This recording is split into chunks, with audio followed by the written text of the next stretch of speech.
उत्तरं यत्समुद्रस्य हिमाद्रेश्चैव दक्षिणं वर्षं तद्भारतं नाम भारती यत्र सन्ततिः भारती यत्र सन्ततिः। एक लक्ष्य अपनाओ, उस लक्ष्य को ही अपना जीवन कार्य समझो,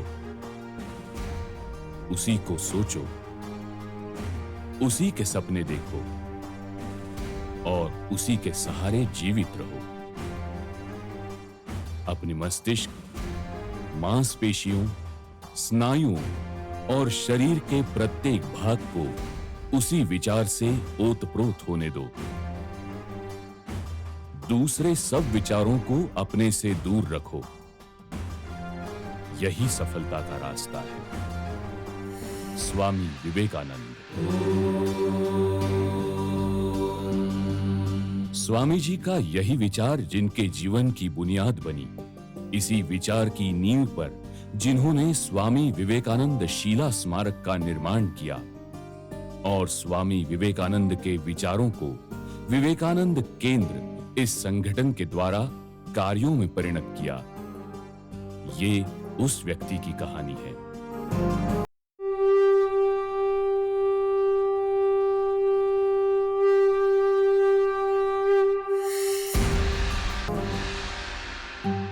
ये कहानी भले ही ब्लैक एंड व्हाइट जमाने की हो, लेकिन एक सामान्य मानव के असामान्य कर्तव्य के कई रंग बिखेरती है। साल 1963, कन्याकुमारी, भारत के दक्षिणी छोर का एक छोटा सा गांव, जहां 3 सागरों का संगम होता है। उसी समुद्र तट पर एक आदमी समुद्र के बीचों बीच एक शिला पर अपने सपने को साकार होते हुए देख रहा था। उस आदमी का नाम था एकनाथ जी। वो सपना स्वामी विवेकानंद शीला स्मारक का था और वो शिला श्रीपाद शिला के नाम से परिचित थी।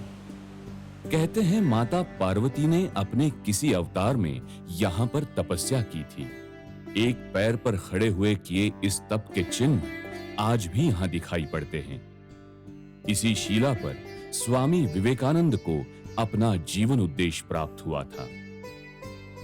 1963 का साल पूरा देश स्वामी विवेकानंद की जन्मशती मना रहा था। उसी वक्त कन्याकुमारी की इस शिला पर विवेकानंद शीला स्मारक की कल्पना आगे आई थी, जिसे मूर्त रूप देने का जिम्मा एकनाथ जी को सौंपा गया था।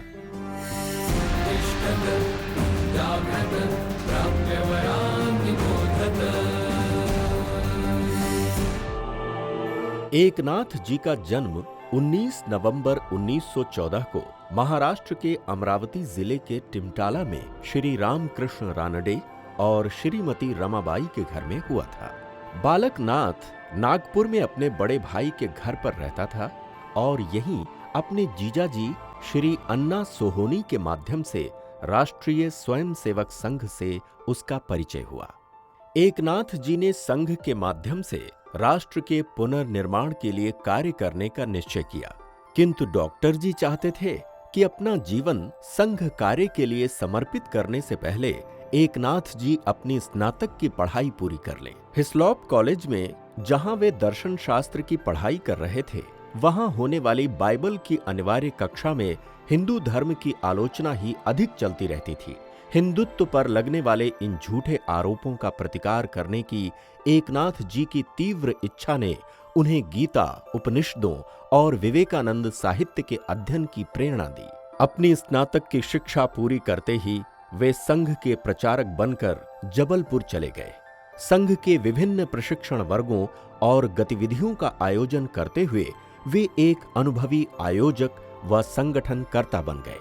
आगे चलकर उनकी वक्तृत्व कला इतनी शक्तिशाली हो गई कि स्वयं श्री गुरु जी स्वयं सेवकों से कहा करते थे कि भले ही वे गुरु जी के भाषणों को भूल जाएं, किंतु एकनाथ जी की बातों को सदैव याद रखें।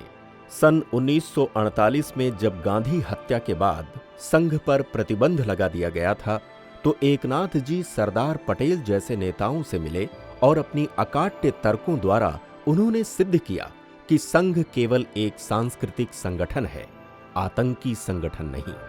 उन्होंने उस समय इतना कुशल नेतृत्व किया कि कभी-कभी तो उन्हें भूमिगत सरसंघ चालक भी कहा जाता था। सन 1950 में वे उत्तर पूर्वी क्षेत्र के प्रचारक बनाए गए, जो कि बंगाल, ओडिशा और असम से मिलकर बनता था। पूर्वी पाकिस्तान से आने वाले शरणार्थियों की सहायता के लिए उन्होंने वस्तुहारा सहायता समिति का गठन किया। सन 1962 में स्वामी विवेकानंद के जन्म शताब्दी आयोजन के दौरान उन्होंने समग्र कार्य का एक संक्षिप्त संस्करण संकलित किया, जिसका शीर्षक था राउसिंग कॉल टू हिंदू नेशन, हे हिंदू राष्ट्र उत्तिष्ठ जागृत। केवल 2 माह में ही इस पुस्तक की 10,000 प्रतियां बिक गईं और लगभग सभी भारतीय भाषाओं में इसका अनुवाद हुआ। इसी दौरान कन्याकुमारी के लोगों ने एक समिति का गठन किया, जिसका उद्देश्य था उस शिला पर एक प्रतिमा की स्थापना करना, जिस शिला पर समाधि की अवस्था में स्वामी जी को अपने जीवन लक्ष्य का साक्षात्कार हुआ था। किंतु कुछ स्थानीय समूहों ने इस विचार का विरोध किया और अनेक राजनैतिक बाधाएं सिर उठाने लगीं। इस समिति के सदस्यों ने श्री गुरु जी से मिलकर अनुरोध किया कि इस कार्य में सहायता के लिए एकनाथ जी को भेजा जाए। एकनाथ जी विवेकानंद शिला स्मारक समिति के संगठन सचिव बनाए गए। वे सभी राजनैतिक दलों के लगभग सभी नेताओं से मिले और उन्हें इस शिला पर स्मारक निर्माण के इस अभियान का समर्थन करने के लिए मनाया। उन्होंने केवल 3 दिनों में 323 सांसदों से, उस समय उपस्थित लगभग सभी सांसदों से हस्ताक्षर एकत्र किए। मुख्यमंत्री भक्त वत्सलम, जिन्होंने स्मारक का विरोध करते हुए कहा था कि वे अपने जीते जी इस स्मारक की अनुमति कभी नहीं देंगे, उन्होंने भी आगे चलकर प्रसन्नतापूर्वक इस कार्य में एकनाथ जी को सहयोग दिया। इस स्मारक के निर्माण हेतु आवश्यक 135 लाख रुपयों में से 85 लाख रुपए 1 व 2 रुपए का दान लेकर संग्रहित हुए।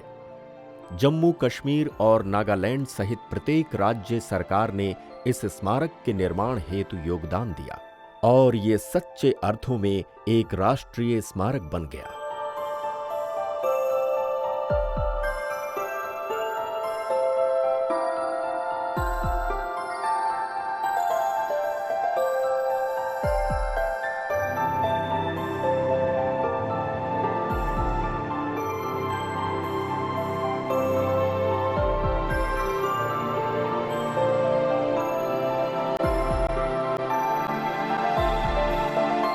तथापि एकनाथ जी केवल इस स्मारक के निर्माण मात्र से संतुष्ट नहीं थे।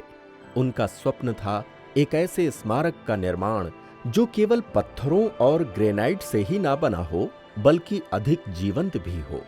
स्वामी विवेकानंद के आदर्शों से प्रेरित स्त्री पुरुषों से बना एक सजीव स्मारक। उन्होंने एक ऐसे संगठन की कल्पना की थी जहां मनुष्य निर्माण और राष्ट्र निर्माण के 2 आदर्शों को साकार करने के लिए स्त्री और पुरुष दोनों साथ मिलकर कार्य करें। इसलिए कार्यकर्ता आधारित संगठन के रूप में विवेकानंद केंद्र की स्थापना से उनके व्यक्तित्व के क्रांतिकारी और दूरदर्शिता के गुण उजागर हुए। एकनाथ जी ने अत्यंत सतर्कता पूर्वक विवेकानंद केंद्र को आकार दिया और इस बात का पूरा ध्यान रखा कि कार्यकर्ता विवेकानंदवादी न बन जाए और केंद्र एक प्रमुख वैचारिक आंदोलन के रूप में विकसित हो।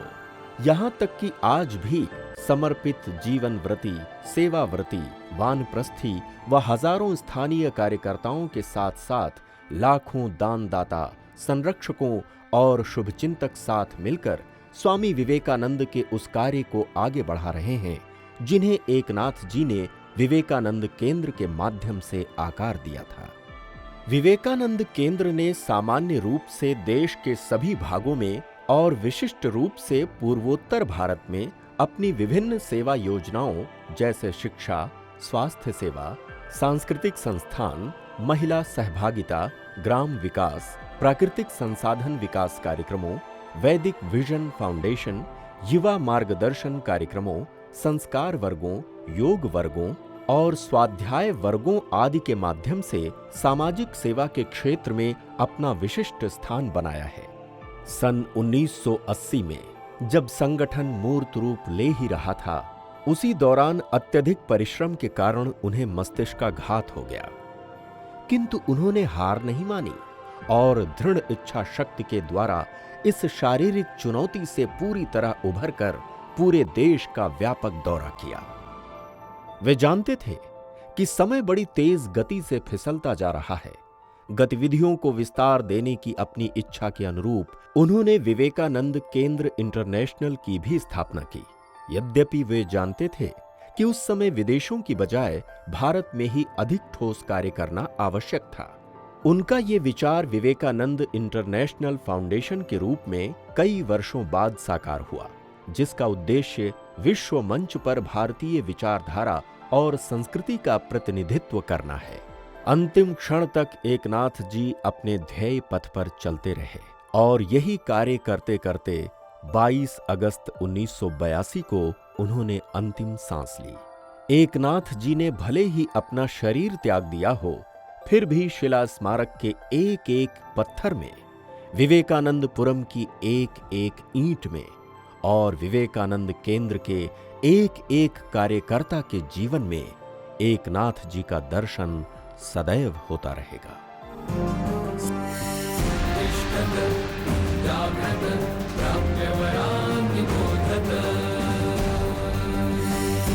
एकनाथ जी ने ये जिम्मेदारी जब अपने कंधों पर ली, तब उनकी उम्र लगभग 50 साल की थी। जिस उम्र में आदमी को अपना किनारा नजर आता है, उस आयु में एकनाथ जी समुद्र लांघने चले थे। एकनाथ जी ना तो कद्दावर नेता थे, ना बड़े पूंजीपति और ना ही वो प्रभावशाली धर्मगुरु थे। उनके पास कुछ था तो वो था उनका विश्वास और चुनौती भरा सागर। जागृत प्राप्य वरान्निबोधत।